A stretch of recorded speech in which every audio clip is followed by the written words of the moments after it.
ان آیات کو اگر ہم دیکھیں تو سورہ بقرہ کی آیت نمبر 82 میں ہمیں یہ اصول ملتا ہے،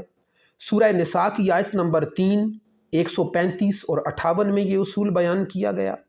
سورہ انعام کی آیت نمبر 152 میں یہ اصول بیان کیا گیا، سورہ نحل کی آیت نمبر 90 میں یہ اصول بیان کیا گیا،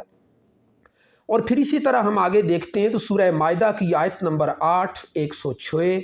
اور 95 میں یہ اصول بیان کیا گیا، سورہ اعراف کی آیت نمبر 159 میں یہ اصول بیان کیا گیا، سورہ شورى کی آیت نمبر 15 میں یہ اصول بیان کیا گیا اور عدل کا حکم دیا گیا، سورہ طلاق کی آیت نمبر 2 میں عدل کا حکم دیا گیا، سورہ حجرات کی آیت نمبر 9 میں اس کا حکم دیا گیا، اور پھر جس طرح میں نے کہا کہ اسی اصول کو قسط کے لفظ کے ساتھ باقی آیات میں بھی اسی کو بیان کیا گیا ہے، جہاں لفظ قسط کے ساتھ اس کو تعبیر کیا گیا اور اس کا حکم دیا گیا، اور قسط کا لفظ انصاف کے